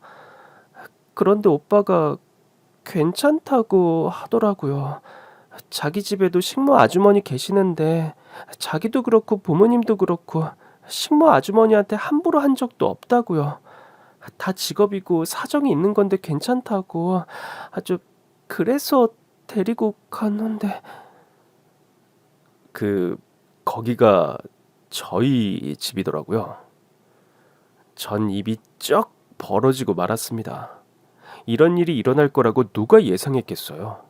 그것도 딸의 예비 신랑 앞에서 상견례 날 사돈으로 집주인 사모님을 만나다니요. 얘기를 듣던 사모님은 한숨을 푹 내쉬더니 딸에게 말했습니다. 아휴, 어쩐지 널 처음 보는데 낯이 익다 했어. 난 그게 내 가족이 되려고 마음이 가는 건 줄만 알았지. 어쩐지 네가 내 가족이 될 것 같아서. 그래서 네 조건 같은 거 하나 안 보고 네가 성실하게 공부해서 의대 간 것만 좋게 봤는데 네가 안성댁 딸이었을 줄이야. 저기 안성댁은 이 상황이 받아들여져요? 아니요, 사모님, 전혀요. 저도 뭐가 어떻게 된 건지 전혀 모르겠어요. 기가 찬 건 저도 마찬가지였습니다. 주택 청약에 당첨되면서 딸이 저에게 부탁했습니다. 엄마, 이제 식모일 그만하면 어떨까? 내가 용돈도 좀 주고 엄마 조금 있으면 연금도 나오잖아. 하지만 뭐 해준 게 있다고 딸에게 용돈 받는 게 편하지 않았어요. 그래도 딸이 의사인데 엄마가 식모인 건 너무하나 싶기도 하고 딸이 좀 부끄러울 수 있겠다 싶어서 사모님께 그만두겠다고 말씀을 드렸죠. 제 맘 같아선 10년도 더 할 것 같은데 딸이 이제 식모는 그만하는 게 어떠냐고 그러네요. 저 그동안 많이 신경 써주셨는데 죄송해요. 사람 구할 때까지만 있을게요. 사모님은 너무나 섭섭해 하셨습니다. 나야 안성댁이 아파트도 분양받고 다 잘 풀려서 나가는 건데 축하해 줄 수 있죠. 근데 내가 안성댁 손맛에 너무 길들여져서 바깥 양반 떠나고 말동무하며 지낼 사람이라곤 안성댁 뿐이었는데 이 마음이 좀 그렇네. 저라고 왜 정이 안 들었겠어요. 처음엔 식모로 들어왔지만 이젠 눈만 봐도 척척. 사모님이 뭘 드시고 싶어 하는지 알아맞힐 정도로 쿵짝이 잘 맞던 사이였어요. 그러지 말고 안성댁 주에 며칠이라도 와서 반찬 좀 만들어줄 수 있어요? 그러면 안성댁도 계속 돈도 벌 수 있고 나도 좋고 이런 게 누이 좋고 매부 좋은 거잖아. 전 고민 끝에 그러겠다고 했습니다. 대신 딸에겐 비밀이었어요. 일주일에 서너 번씩 가서 몇 시간씩 반찬 좀 만들어드리고 돈도 벌고 저에겐 이보다 좋은 일이 없었습니다. 그러나 딸이 들으면 또 난리를 칠 테니 차라리 비밀로 하자 싶더라고요. 전 아차 싶었습니다. 그럼 너 내가 계속 평창동 가는 것도 알고 있었어? 제 말에 딸은 눈이 휘둥그레졌습니다. 엄마가 평창동에 왜 가? 설마 오빠네 집 말하는 거야? 엄마, 아직도 식모일하고 있었어? 딸이 따져 묻는데 할 말이 없더라고요. 알고 보니 제가 말 안 했어요. 안석댁 아주머니가 딸이 반대해서 일 관두신다는 얘기 들었거든요. 근데 어머니가 반찬만 좀 해달라고 붙잡으셨다고 비밀이라고 하셔서 오빠! 이미 깨질 대로 다 깨진 판이었지만 제가 입을 놀리는 바람에 여전히 식모 노릇을 하고 있다는 것까지 들키고 말았습니다. 딸이 그만두라고 했을 때 그만뒀어야 했던 걸까요? 그렇다 한들 제가 그 집에 식모였단 사실이 없어지는 것도 아니었습니다. 식모 노릇하며 살았어도 딸이 의대에 갔단 이유 하나로 식모 노릇도 훈장처럼 여기고 살았습니다. 어려운 형편이라고 다들 의대 가는 것도 아닌데 열심히 공부해준 딸에게도 너무나 고마웠어요. 딸이 사모님 아들이 같은 의대생인 건 알고 있었습니다. 사모님 아들이 먼저 들어갔고 2년 뒤에 제 딸이 들어갔으니까요. 그러나 사모님에게도 내색 한 번 한 적 없었습니다. 그러고 보니 사모님 아들이야말로 저에게 내색 한 번을 안 했더라고요. 근데 넌 왜 말을 안 했어? 난 네가 말을 안 해서 네가 우리 딸이랑 학교에서 만났을 거라고는 생각도 못했다. 연애할 땐 저희 둘의 관계만 생각하고 싶었어요. 사실 꼭 연애한다고 결혼하는 것도 아니고 저흰 정말 저희 둘만 봤어요. 그렇게 당당했으면 왜 말을 못해? 결혼하려고 보니까 두 분이 좀 불편할 수 있겠다 싶긴 해서 두 분? 지금 이 상황이 나랑 안성댁만 불편하니? 사모님은 다리에 힘이 풀린 듯 의자에 앉았습니다. 충격이 쉽게 가시지 않았는지 휘청거리기까지 하셨어요. 아들이 냉큼 가서 부축했지만 사모님은 그 손을 매섭게 쳐냈습니다. 너희 둘, 이 결혼이 가당키나 하다고 생각해? 너무 한쪽이 기우는 결혼이잖아. 엄마, 결혼은 우리 둘이 하는 거잖아요. 그럴 거면 상견례 자리는 왜 마련했어? 왜 지금까지 비밀로 하다가 이 사단을 만드냔 말이야.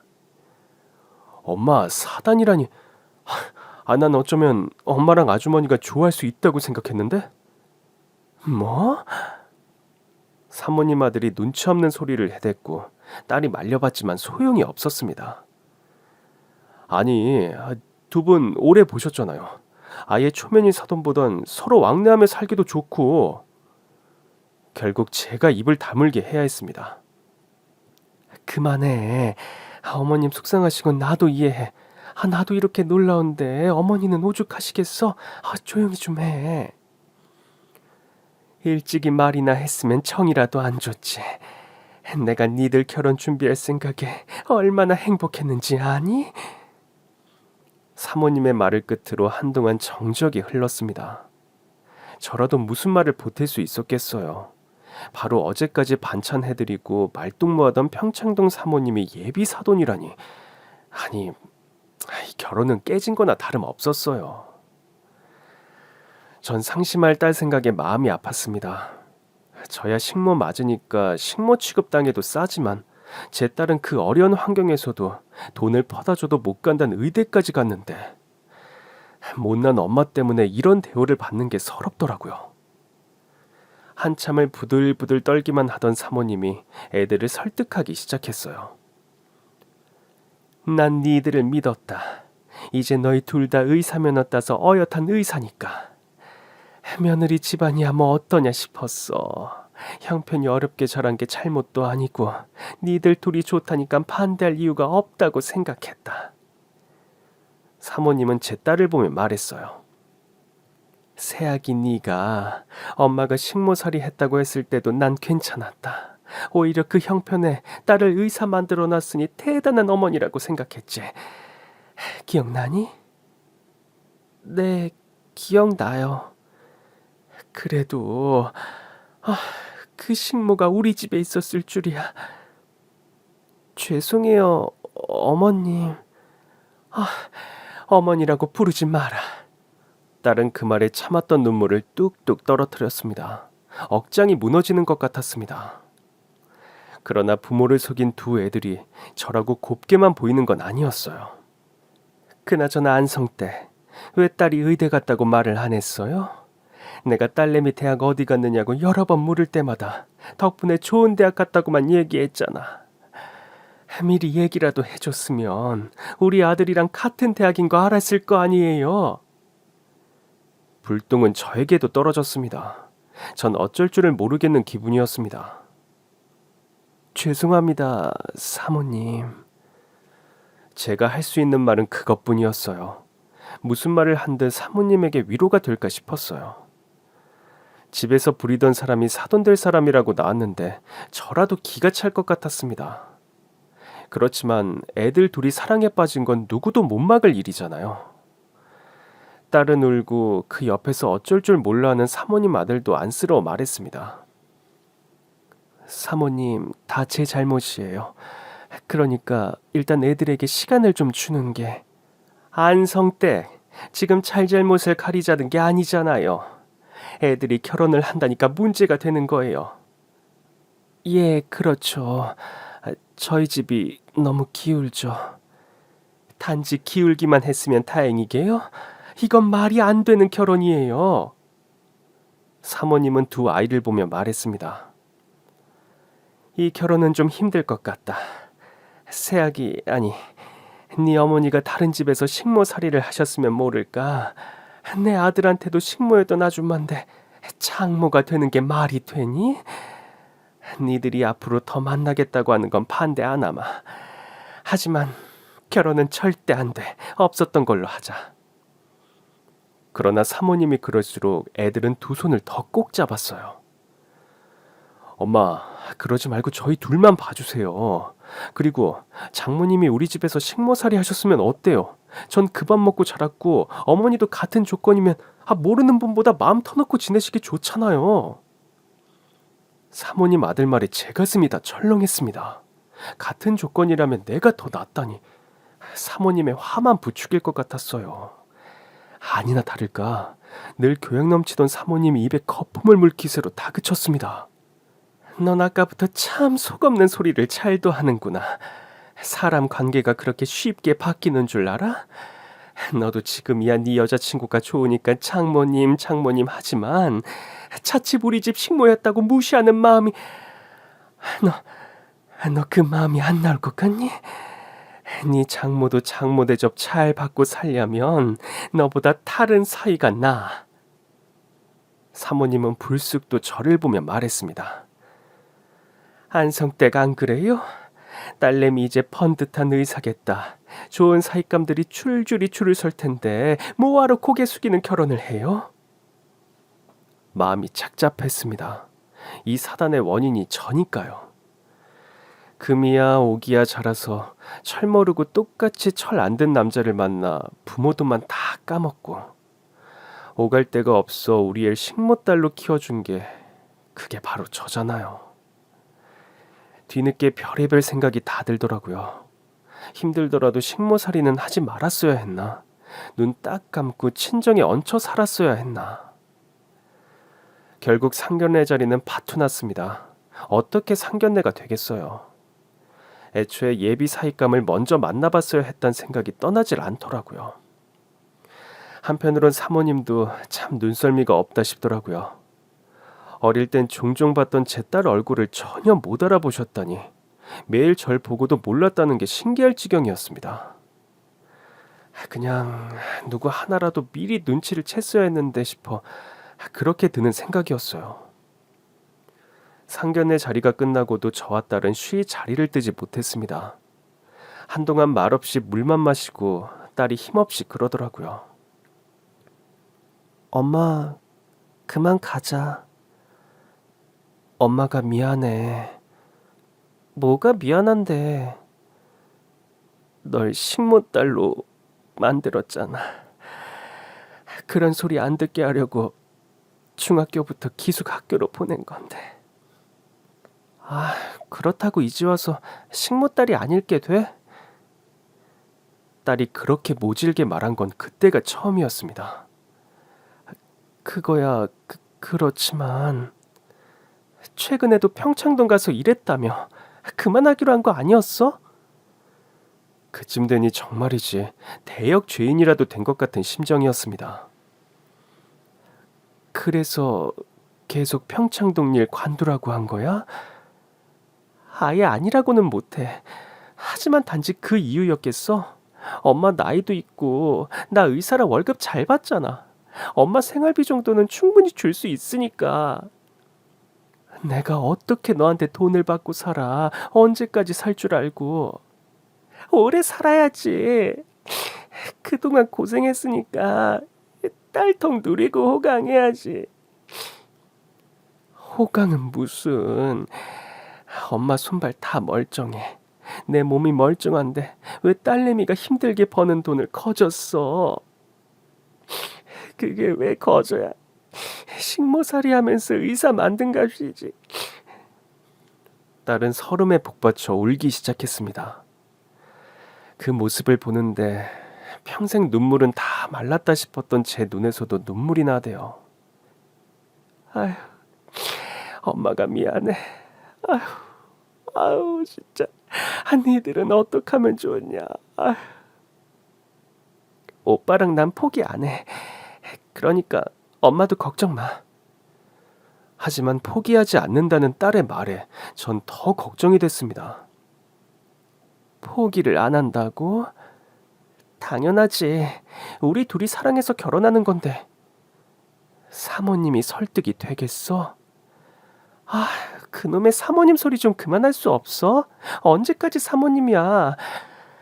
이제 진짜 그만둘 거지? 내가 그만두겠니? 사모님이 자르시겠지. 사모님 소리 그만. 아니나 다를까 사모님에게 이내 문자가 왔더라고요. 안성대, 이제부터 나오지 마세요.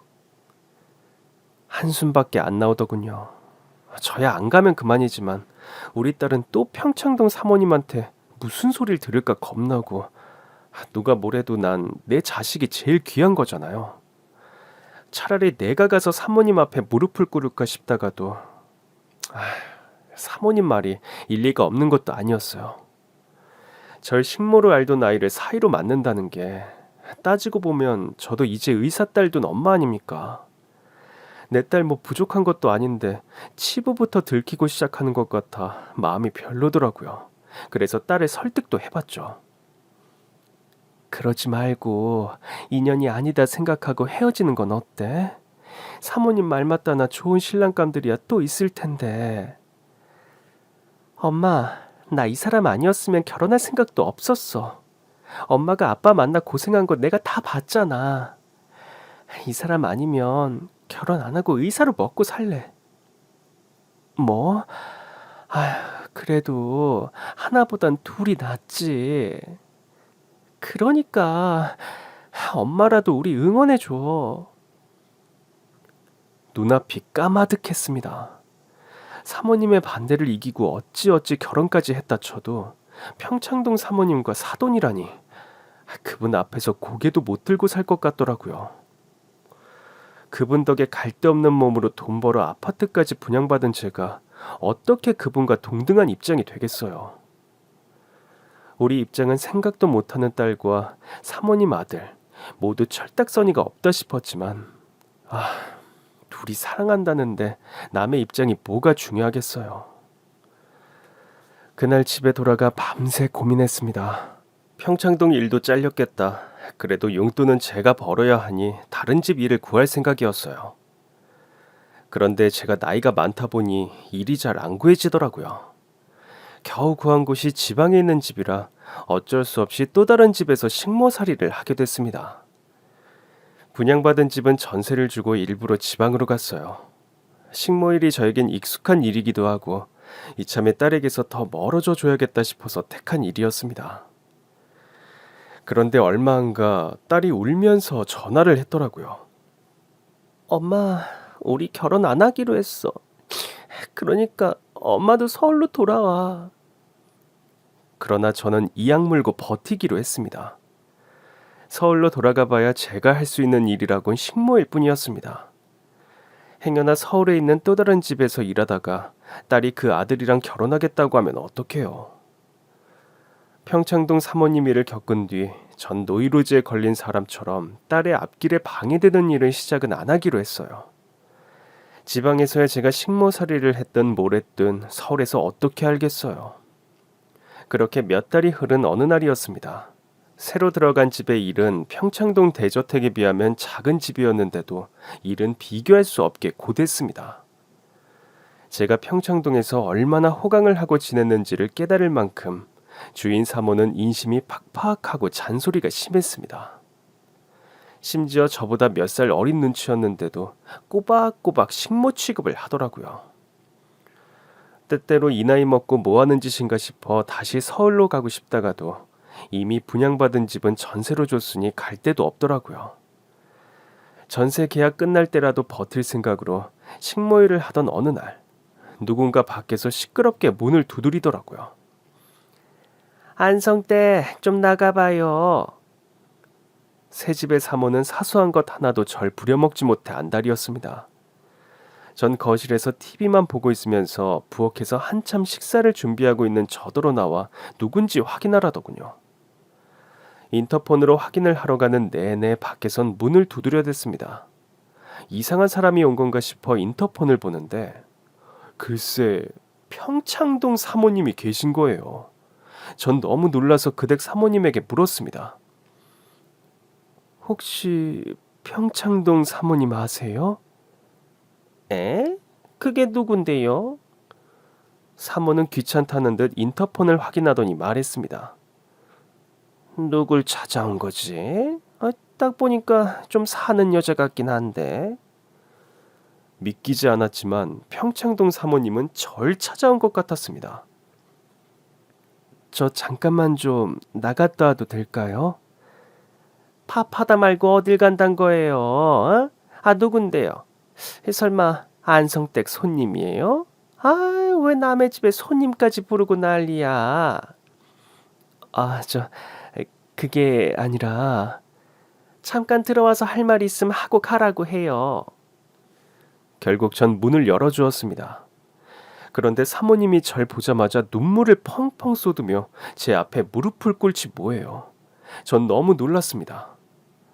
사모님 왜 이러세요? 무슨 일 있으신 거예요? 혹시 아들에게 무슨 일이 있나 싶을 정도였죠. 사모님은 제 발목까지 잡으시며 말했습니다. 안성댁, 나랑 같이 서울로 가요. 사모님 왜 이러세요? 저 일하는 중이라. 나 안성댁이랑 사돈 맺고 싶어. 예? 아니 갑자기 그게 무슨... 애들 이미 헤어진 거 아니었어요? 우리 애들 결혼시킵시다. 어리둥절하기도 했고 보고 있는 그 집 사모의 눈빛이 매서웠습니다. 전 일단 사모님을 집으로 돌려보내려 했습니다. 무슨 일이신지 몰라도 이제와 결혼은 너무 늦었죠. 두 아이 모두 좋은 사람 만날 테니까. 아니야, 난 안성댁 딸이어야만 해. 아니, 그게 무슨... 전엔 내 딸이어서 안 된다던 사모가 이젠 내 딸이어야만 한다는 겁니다. 그리고 몇 달 뒤, 제 딸과 사모님의 아들은 결혼식을 올렸습니다. 그날 제 딸은 사모님에게, 사위는 저에게 편지를 써서 읽어줬어요. 딸의 편지 첫 줄과 함께 제 딸이 신부감이 된 이유가 밝혀지자 결혼식장은 눈물바다가 됐습니다. 사모님이 절 찾아와 무릎을 꿇은 그날, 전 결국 사모님의 손을 잡고 서울로 올라왔습니다. 일하던 집엔 미안했지만 평창동 사모님이 막무가내셨어요. 이미 제 짐을 정리하고 실을 사람까지 구해서 함께 오셨더라고요. 나 때문에 여기 와 있는 거잖아. 얼른 갑시다. 우리 집으로 가요. 전 영문도 모른 채 평창동 사모님 댁으로 돌아왔습니다. 돌아오자 딸이 예비 사위와 함께 기다리고 있더라고요. 딸은 절 보자마자 버럭 화부터 냈습니다. 엄마, 왜 이렇게 연락을 안 받아? 지방으로 내려간 뒤 웬만하면 휴대폰도 끄고 살았습니다. 차라리 딸이 절 잊고 제 행복을 찾아가길 바랬어요. 하지만 그 사이에 뭔 일이 있긴 있었던 모양이더라고요. 어쩌다 보니 상견례 때 만난 넷이 다시 마주 앉은 격이 됐습니다. 제 딸과 사모님 아들은 어찌나 정답게 손을 잡고 있던지 제가 다 사모님 눈치가 보일 정도였죠. 잠시 기다리자 평창동 사모님이 고이 간직했던 것 같은 오래된 상자를 들고 오셨어요. 그 안에서 뭔가를 꺼내는데 사진이더라고요. 여기 내 딸이에요. 그러면서 보여주신 사진은 웬 어린 여자아이의 사진이었어요. 이상하다 싶었죠. 사모님 댁에는 아들 하나뿐이었거든요. 사모님은 또다시 눈물을 훔쳤습니다. 어릴 때 보낸 딸인데 얘가 요즘 들어 자꾸 꿈에서 나오잖아. 전 여전히 어리둥절했습니다. 갑자기 지방에 있던 사람을 끌고 올라와선 옛 이야기를 꺼내는 이유를 알 수 없었어요. 더더구나 딸과 사모님 아들의 결혼 얘기를 하는데 왜 죽은 딸의 사진을 꺼낸 건가 싶었죠. 우리 새아기 어릴 때 심장 이식 받은 적이 있죠. 어느새 제 딸은 다시 우리 새아기가 돼 있었습니다.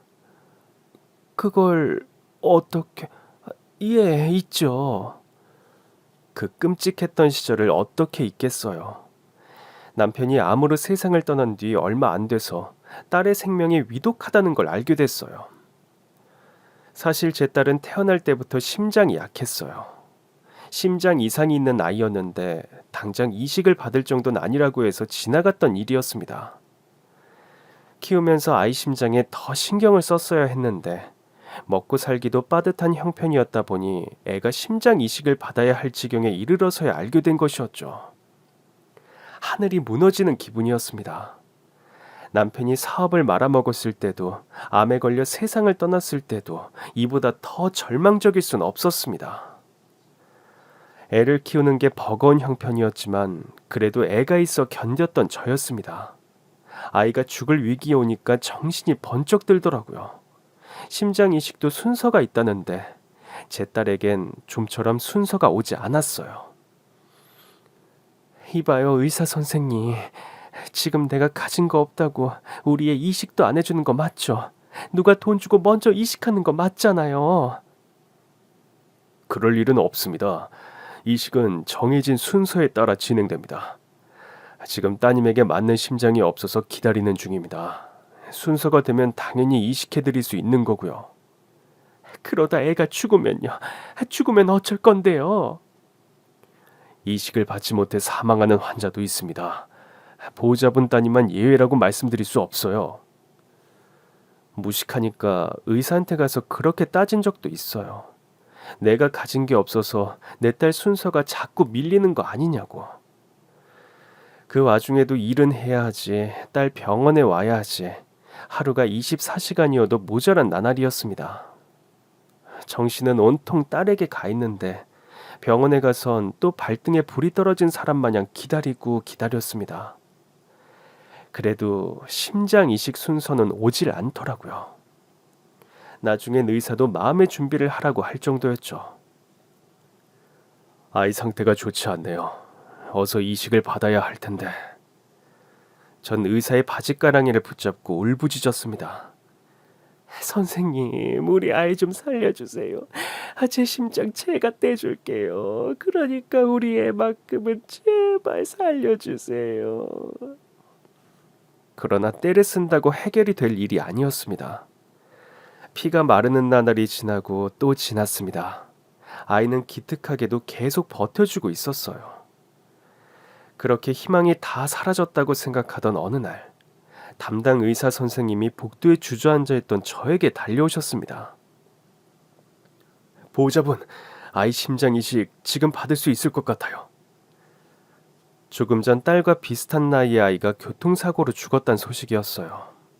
전 가슴이 철렁했습니다. 딸이 이식을 받는다고 하니 너무나 기뻤지만 동시에 또 남의 집 귀한 자식이 세상을 떠났다는 말에 가슴이 아프더라고요. 그럼에도 그땐 남의 자식 죽었다는 슬픔보단 제 딸을 살릴 수 있다는 기쁨이 앞섰습니다. 결국 딸은 심장 이식을 받는 데 성공했고 건강하게 퇴원했습니다. 이후로 심장 때문에 골치 아픈 일이 없어서 얼마나 다행이었는지 몰라요. 제 아빠의 암투병부터 저까지 병원 신세를 자주 졌던 딸은 자연스럽게 의대 진학을 꿈꾸기 시작했습니다. 남편과 아이가 아플 때만 해도 그저 위기인 줄 알았는데 제 딸은 병원에서 열심히 일하는 의사 선생님들을 보며 꿈을 키웠더라고요. 그래서 전 딸이 몇 월 며칠에 심장 이식을 받았는지도 기억하고 있었어요. 딸이 새로 태어난 날이나 다름이 없었으니까요. 제 얘기를 듣던 평창동 사모님이 또 눈물을 흘리더라고요. 그날이 혹시 3월 15일이에요? 아니, 그걸 어떻게 하셨어요? 사모님이 제 딸이 심장 이식 받은 날을 알고 있더라고요. 혹시 딸이 가르쳐드렸나 싶어 딸을 보는데 딸도 눈물을 흘리고 있었습니다. 내가 정말 무슨 죄를 지은 건지 알 수가 없네. 우리 딸 심장이 안성댁 딸 가슴에서 살아있는 것도 모르고. 예? 사모님은 어린 딸 사진을 애틋하게 어루만지며 말했습니다. 그날 우리 딸이 교통사고로 세상을 떠났거든. 사모님은 한동안 말을 잇지 못했습니다. 한참을 울던 사모님은 아들과 제 딸의 위로를 받으며 눈물을 그쳤습니다.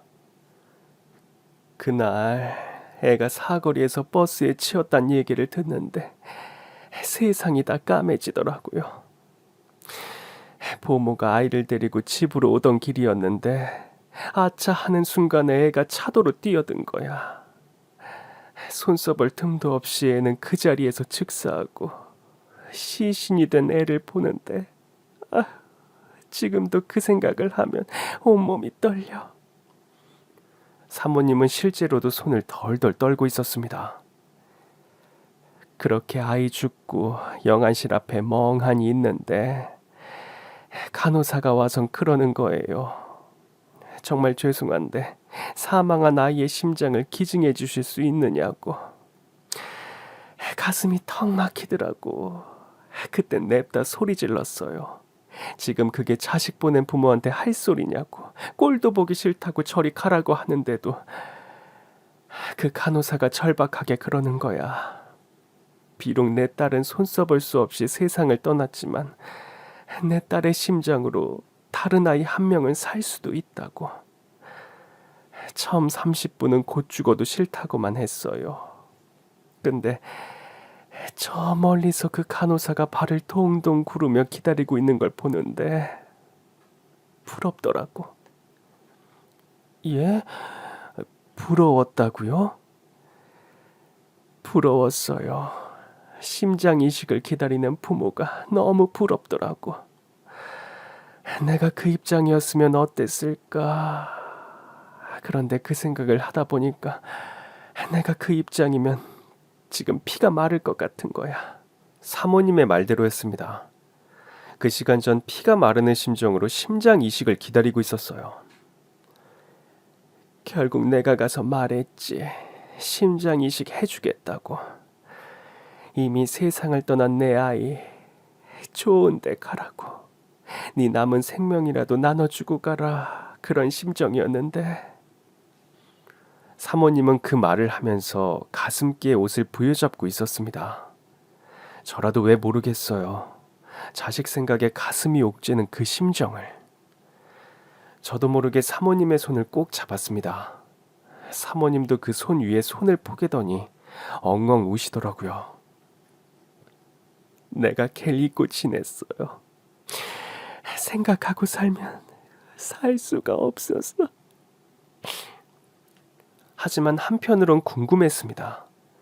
저도 여러 번 심장 기증자의 부모님을 만나고 싶어 했지만 병원에선 절대 불가능하다고 했거든요. 도대체 어떻게 알게 된 건지 모르겠단 거예요. 그런데 사모님, 그 사실은 어떻게 하셨어요?